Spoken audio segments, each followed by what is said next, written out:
Hey everyone, welcome back to Corporate Decoder, the place where we unpack the confusing world of business filings. Get ready because today we're deciphering Aduro Clean Technologies Inc.'s annual performance report. And let's just say their accountants might be sleeping a little sounder this year, or maybe they're just really good at making things look that way. Don't forget to join our Discord community linked in the description below where we dissect these reports together in real time. Aduro Clean Technologies, a company pushing for cleaner tech, has filed its annual report. Think of this like the company's yearly report card, but for the US Securities and Exchange Commission, or SEC. Since Aduro is a Canadian company, they can use this shorter consolidated report called a 40F, which basically says, hey, we're already reporting in Canada, and here's a summary for you Yanks. They are checking this box here, indicating they filed all necessary reports for the past year and are subject to these rules. Now, what exactly are we looking at here? Aduro's main game is common shares, and these are traded on the NASDAQ stock market. That ticker symbol Aduro, that's your key to finding them on the stock market. This report tells us they're filing their annual information form, which is like a more detailed business overview required in Canada. On top of that, they're also filing their audited annual financial statements. So we've got the official numbers, the audited ones. As of the end of their fiscal year, May 31st, 2025, Aduro had about 29.6 million shares out there. If you divide the company's market value by this number, that's how you get the price per share. They're also confirming they've been diligent with their electronic filings, which is good. It means they're keeping up with federal regulations and making sure all the digital paperwork is in order. Aduro is flagging itself as an emerging growth company. This is important. It means they get some leeway with certain reporting requirements, like not having to get their internal controls over finances checked by an outside accounting firm in the same way bigger established companies do. Think of it like a startup getting a bit of a break on paperwork. This is primarily due to the Jobs Act, which tries to encourage companies to go public. This note just clarifies that because Aduro is a Canadian company, they're using a special system called the Multi-Jurisdictional Disclosure System, or MJDS. This is why they can file the 40F. It allows them to use Canadian reporting rules, which are based on International Financial Reporting Standards, or IFRS, instead of strictly US, generally accepted accounting principles, or GAAP. And just to reiterate, they're saying their financial statements, which are prepared using IFRS, might not be directly comparable to companies that follow US GAAP. So if you're used to US company reports, keep that in mind. Different accounting rule books can lead to different looking numbers, even for similar businesses. Unless it says otherwise here, all the money amounts are in Canadian dollars, and they give us a little conversion rate. As of August 27, 2025, one US dollar was worth about 1.39 Canadian dollars. So when we see figures, remember they are in Canadian currency, which is weaker than the US dollar. Good news, or maybe not so surprising for a company of this size, they declare they don't have any off-balance sheet arrangements. This means they aren't hiding any debts or obligations in tricky ways that wouldn't show up on their main financial statements. That's a clean check. Here's where they talk about their internal systems for making sure all the information they report is accurate and timely. Their CEO and CFO have reviewed these systems and believe they're working effectively. It's essentially saying their internal checks and balances are good to go. Management is responsible for this internal control stuff. They use a framework called COSO, the Committee of Sponsoring Organizations of the Treadway Commission, to check how well their financial reporting systems work. They've concluded that their internal controls were effective as of May 31, 2025. This is pretty standard language, but it points to them having processes to ensure financial records are accurate and that money is spent only with approval. They've also stated that no significant changes happened in their internal reporting controls during the past year that would affect how accurate their financial reports are. It's a steady ship, at least on that front. The company has an audit committee made up of Peter Campion, James E. Scott, and Marie Gromborg. Importantly, they've all been deemed independent according to NASDAQ rules and are considered financially literate.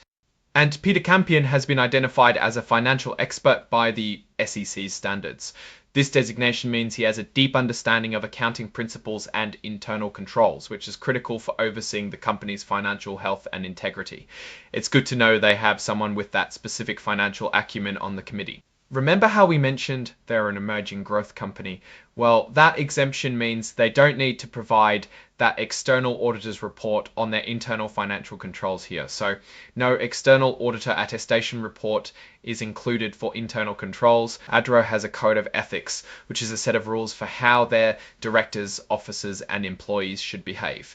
This code is available on their website, and it covers everything from handling conflicts of interest to ensuring honesty.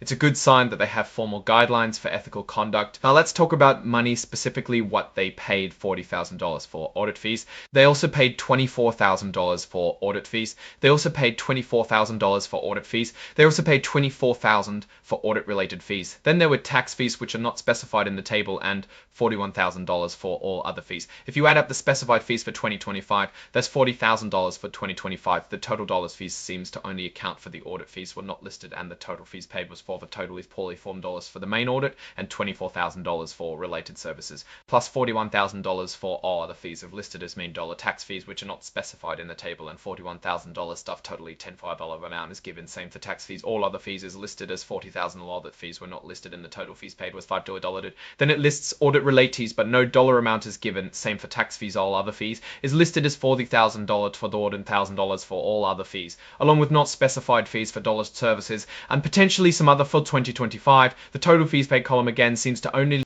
the audit committee has to approve all the services the auditors provide. They keep minutes of their meetings to show what was approved.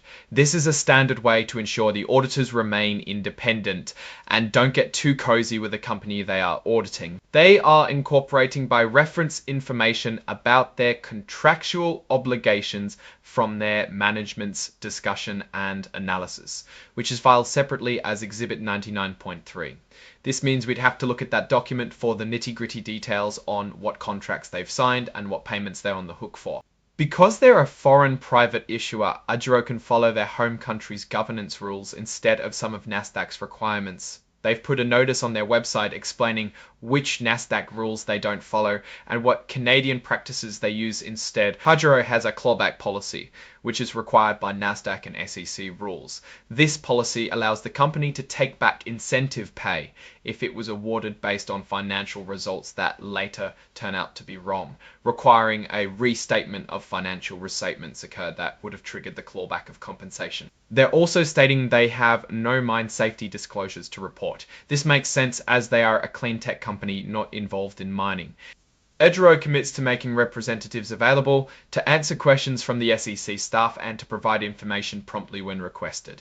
This is a standard commitment for companies filing with the SEC. They've appointed an agent in the United States to receive official legal documents on their behalf. This ensures that if any legal issues arise, there's a clear point of contact in the US for the company. This is basically a table of contents for all the extra documents attached to this report. You've got the code of ethics, the clawback policy, the annual information form, the audited financial statements, management's discussion and analysis, and crucial certifications from their CEO and CFO. We also see consents from their auditors and various other documents related to electronic filing formats. And finally, the report is signed by Ofer Vicus, the Chief Executive Officer, dated August 27, 2025. This officially finalizes the annual report submission. So what's the story here with Aduro Clean Technologies' annual filing? The company appears to be diligently following all the necessary reporting procedures for a foreign private issuer in the US market. Their commitment to clean technology is noted, and the internal controls seem to be in place and effective, at least according to management. The fact that they are an emerging growth company is significant as it comes with regulatory advantages regarding some reporting. However, that table regarding auditor fees is really confusing. The discrepancy between the listed total fees paid for 2025 and the sum of the individual fee categories is a red flag. It's unclear whether this is a simple formatting mistake or something more intentional. For a company that's aiming for transparency in a critical sector like clean tech, a clear and accurate fee breakdown is important for building investor trust. Looking ahead, Aduro's ability to navigate the clean tech landscape, secure funding, and execute its business strategy will be key. Investors will want to see clear growth and profitability, and for that we'd really need to dig into those financials that were referenced but not fully detailed here, especially the management's discussion and analysis. The lack of clear, consistent financial data presentation in that auditor fee table does raise a slight concern about the level of detail and clarity investors can expect. Alright, that's our breakdown breakdown of Aduro Clean Technologies' annual filing. What's your take on these numbers, and especially on that confusing auditor fee table? Drop your thoughts in the comments. If this analysis was valuable, hitting that like button really helps, and subscribe for more deep dives. Don't forget to check out the Discord in the description to keep the conversation going. Thanks for watching. See you next time.